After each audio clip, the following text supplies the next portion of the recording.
we actually spent a good amount of time on this last year, so what it boils down to is you are going to get equations that are gonna end up looking like this, like x squared equals 15.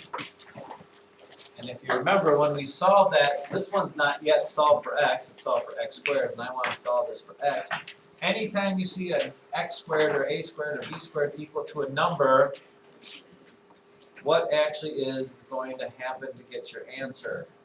We talked about this tons with Pythagorean theorems. Sometimes they don't work out. Ava? It's gonna turn into the square root. Right, it's going to be the square root of 15. Because that's what you're asking yourself. What same number times itself gives you 15? That's what a square root is. What same number? Now, it's not always going to be that easy because they're going to give you problems like this.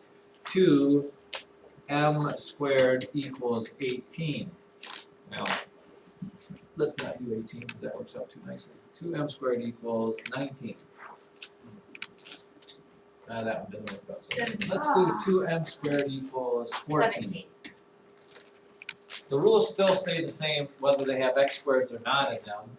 Okay, you still have to solve for the letter, which means I have to divide by 2, divide by 2. So now m squared equals 7. And then what does m equal? Square root of 7. Equals the square root of 7. Look at all the fun and exciting possibilities. One of the example problems from this lesson is 4x equals x over 9. 4 over x equals x over 9. How would I do that problem? Cross multiply, which means this happens. X times x equals 4 times 9. And x squared equals 36. So x equals square root of 36, which actually is true. Now, let me see what they ask. The book is going to ask you to do this. Usually, when you see x is equal to the square root of 36, usually, yes, you just say that the answer is 6. Okay? But in reality, there are two answers there. What two numbers give you 36? Yeah. Negative 6 times negative 6. Right. And that's where we come up with this little sign here. Plus or minus. Because both answers are true. You can either have a positive 6 or a minus 6 put in there to give you that.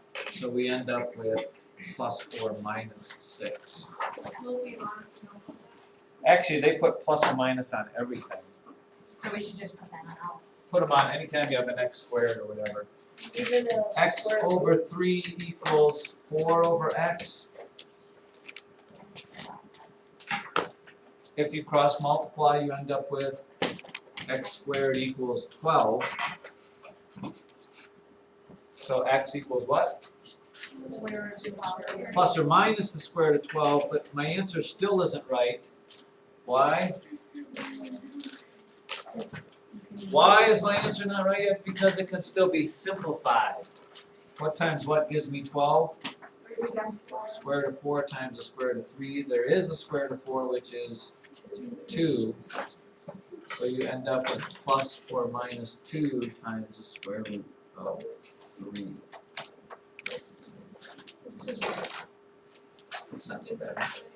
How about one more? I'll let you do this one. 8 equals 4w squared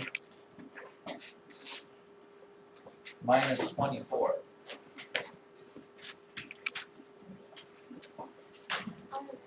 Solve that for me, will you please? Solve for w. That's easy. Oh. Oh, I get it. If it helps you, you can put the 4w squared minus 24 on the left side. It doesn't really matter. Equals equal to equals are equals.